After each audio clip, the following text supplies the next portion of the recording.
Je viens de regarder le match entre les Warriors et Memphis.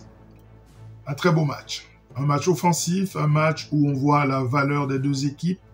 Un match qui annonce également des playoffs exceptionnels. J'ai aussi regardé une partie du match entre les Nuggets et les Wolves de Minnesota. Un match épique également, qui va rester sans doute dans les annales. Et donc, je pense que ça met un peu en perspective ce qu'on va vivre lors de ces playoffs à l'Ouest. Je pense qu'à l'Est, les choses sont moins serrées, mais à l'Ouest, ça va être une bataille de tous les instants. Le prochain match des Lakers, c'est face aux Warriors, et ça m'a permis d'analyser le jeu de cette équipe des Warriors, comment les battre. Je dois vous dire que ça va être très compliqué, puisque c'est une équipe qui joue un basket compliqué à défendre, avec beaucoup d'armes offensives possibles. Eh bien, nous allons décortiquer tout ça. Comment battre les Warriors de Golden State, notre prochain adversaire pour la saison régulière dans la nuit du jeudi au vendredi, et potentiellement un adversaire pour les playoffs qui arrivent. Lakers tout le temps, c'est tout de suite. Step 1, wake up early, gonna rise with the sun. Step 2, get some good, some food in you. Step 3, think real hard about what you wanna be. Step 4, everybody just do your thing. Wake up, today's gonna be a good day. Wake up, today's gonna be a L'une des difficultés qu'ont les équipes qui affrontent les Warriors, c'est évidemment de pouvoir défendre le pick and roll. Et précisément le high pick and roll, 1-5 entre Steph Curry et Draymond Green. Il faut bien décider quelle sera la stratégie contre cette attaque. Est-ce que c'est du drop coverage? On a vu Memphis le faire hier soir. À mon sens, ça n'a pas vraiment bien fonctionné puisque vous ne pouvez pas laisser du temps à ces joueurs d'opérer soit dans le short roll, soit au-delà de la ligne à 3 points. Je pense que le drop coverage a échoué hier soir avec la présence de Zach Edey sur le terrain.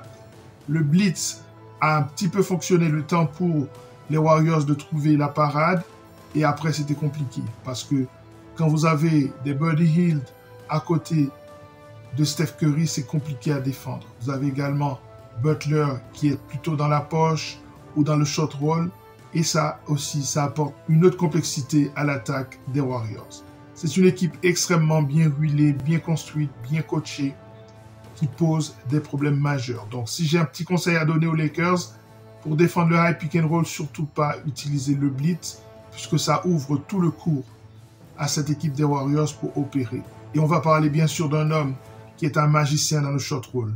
Il s'agit de Draymond Green.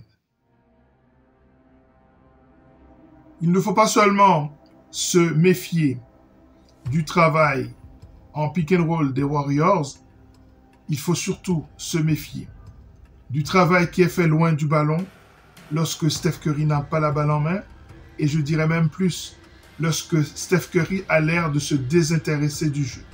Quand vous voyez qu'il se désintéresse du jeu, ça veut dire qu'il va taper un sprint, il va se présenter dans un spot, il va y avoir 1 ou 2 écrans pour le libérer, et là, il va faire des dégâts, il va sanctionner. Il faut se méfier de Steph Curry lorsqu'il n'a pas la balle, et surtout, lorsqu'il a l'air de se désintéresser du jeu. Quand on voit qu'il va se libérer, il faut qu'un autre joueur aille couvrir pour celui qui est bloqué dans les écrans. Donc il faut faire attention aux écrans des grands, il faut faire attention au double écran, il faut travailler la navigation dans les écrans. Et surtout, il faut qu'il y ait une couverture de notre joueur lorsqu'on voit que Steph Curry est déjà parti. Le meilleur joueur de l'histoire, le meilleur playmaker de l'histoire dans le short roll, il s'appelle Draymond Green. Green, pour moi, il est un magicien dans le short roll. Sa décision rapide, sa capacité à trouver des shooters un peu partout sur le terrain, ces bounce passes qui vont à l'intérieur de la raquette pour des joueurs qui coupent dans la raquette, c'est vraiment un maestro du short roll. Et ça, c'est un poison pour toutes les défenses de la NBA. Et à cela, vous ajoutez un autre joueur qui est très intéressant dans le short roll, il s'agit de Jimmy Butler. Souvent, vous allez avoir une combinaison Curry, Draymond Green où Draymond sera servi dans le short roll et il trouvera un shooter.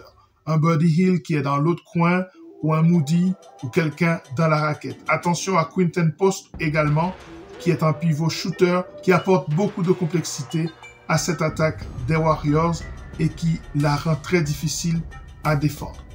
Il ne faut pas oublier non plus cette association Jimmy Butler, Steph Curry. On a vu face à Memphis, ces deux hommes se sont beaucoup trouvés dans le shot roll, soit pour une attaque en bonne et due forme de la part de Butler ou pour trouver un autre shooter. Alors, quelque chose qui était visible dans ce match face à Memphis, c'est la double présence dans le shot roll, c'est-à-dire d'avoir deux joueurs qui sont des playmakers dans le shot roll. Vous avez Steph Curry en ball handler, l'écran est posé d'un côté par Jimmy Butler et de l'autre côté par Draymond Green. C'est Draymond Green qui reçoit la balle, qui peut rejouer sur Butler ou qui peut jouer sur n'importe quel autre shooter ou qui peut même retourner vers Steph Curry. Et ça a fait beaucoup de dégâts face à Memphis. L'un des défis que pose l'équipe de Golden State, c'est la présence parfois de 3 arrières sur le terrain. Hier soir, face à Memphis, ils ont commencé avec un 5 qui m'a vraiment surpris. Draymond Green est sur le poste 5. Jimmy Butler est sur le poste 4. Moody est sur le poste de small forward. Et sur les postes arrière, on a Podziemski et Steph Curry. Donc c'est un 5 extrêmement petit, avec un Quentin Post qui rentre en jeu pour donner de la taille, ou avec un Looney qui a joué, somme toute, très peu de minutes. On va en parler dans la suite de cette vidéo. Donc, ce 5 petit, je peux même appeler ce 5 de mini-ball, c'est un 5 qui pose beaucoup de problèmes au niveau de l'énergie que ça demande à la défense de pouvoir suivre ces mecs-là. Dans les écrans, on en a parlé, mais d'une manière générale, dans les mouvements latéraux, il faut être prêt, il faut être concentré, il ne faut pas se laisser distraire. Ce qui est compliqué avec ce 5, c'est qu'ils mettent à rude épreuve ce qu'on appelle le point of attack. Parce que là, vous n'avez pas qu'un seul meneur qui va attaquer le meneur défenseur de l'équipe adverse, ils sont plusieurs. Ils se relaient pour faire ça. Et ça devient très compliqué de pouvoir les suivre partout sur le terrain et ça met à rude épreuve le point of attack qui est un point faible du côté des Los Angeles Lakers. Ça veut dire que demain, il faudra que des mecs comme Vincent soient très attentifs et des hommes comme Goodwin également. Donc, j'ai identifié la diversité des attaques de cette équipe des Warriors sur le point of attack comme étant une des choses à surveiller pour ce match. Golden State a toujours été une équipe dangereuse en attaque. Et ils ajoutent Jimmy Butler. Qu'est-ce que Jimmy Butler apporte à cette équipe? Eh bien, premièrement, il apporte de la dureté. Il apporte du leadership. Mais au niveau du jeu, ce qu'il apporte, on en a parlé, c'est sa présence dans le shot roll, mais pas seulement. C'est quelqu'un qui peut aller en isolation, c'est un excellent driver. C'est un playmaker dans le shot roll, c'est un playmaker tout simplement. C'est quelqu'un qui est capable de créer son propre shoot ou de créer pour les autres. Donc ça fait quelque chose, ça fait une palette assez complexe pour n'importe quelle défense de la ligue. On retrouve ce Jimmy Butler également très létal dans le mid-range. Donc il suffit de vouloir un panier, il peut à lui tout seul générer celui-ci, sans passer par le système. En plus de ça, c'est quelqu'un qui va provoquer beaucoup de fautes. Donc il va mettre à rude épreuve des mecs comme Jackson Hayes ou alors Gabe Vincent qui pourraient se retrouver dans des switches face à lui. Parce qu'il faut s'attendre à ce qu'il fasse du ciblage par rapport aux défenseurs qui, selon lui, sont beaucoup plus faibles.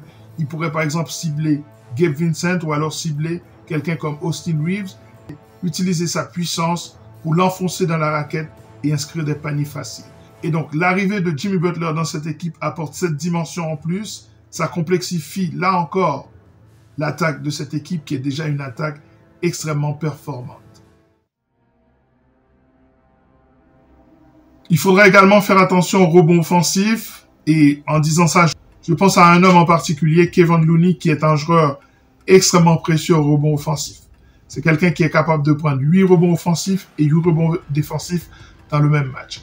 Ce dernier match face à Memphis, il a pris plus de rebonds offensifs que de rebonds défensifs.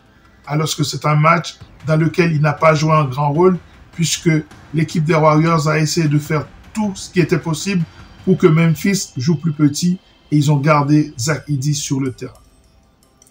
Donc il faudra faire attention aux rebonds offensifs et surtout faire attention à un homme, Kevon Looney. Quinton Post est un pivot réserviste des Warriors. Et ce mec-là, il apporte une nouvelle dimension à l'équipe. Le pick and pop entre Steph Curry et lui, entre Draymond Green et lui, entre Jimmy Butler et lui. C'est un pivot qui shoot à 45% de réussite et à 41% à 3 points. Donc c'est une menace en plus pour cette attaque des Warriors. Donc comme vous venez de le voir, c'est compliqué. Cette équipe va poser des challenges aux Lakers qui seront difficiles à résoudre. Il faudra beaucoup de concentration, il faudra beaucoup d'attention et beaucoup de mouvement. C'est un adversaire qui t'épuise, c'est un adversaire très intelligent qui peut compter sur un point forward qui s'appelle Draymond Green, qui est l'un des meilleurs dans cette ligue et peut-être même de l'histoire de la NBA. Est-ce que ça veut dire que les Lakers ne sont pas favoris pour ce match? Je ne le crois pas. Cette équipe n'a pas de réponse pour le trio des Lakers. Il faut bien le comprendre. Si nous, potentiellement, on n'a pas de réponse contre ce jeu à 2, à 3 entre Steph Curry, Draymond Green et Jimmy Butler, eh bien, eux non plus n'ont pas forcément une réponse contre LeBron, Luka et Austin Reeves. En tout cas, il faudra que Golden State envoie un mec plus grand pour défendre sur Luka, l'empêcher de monter le ballon, de rentrer dans la raquette à son aise. Donc vous voyez que ce match, là encore, va proposer des défis des deux côtés et forcément, il faudra que les coachs s'adaptent.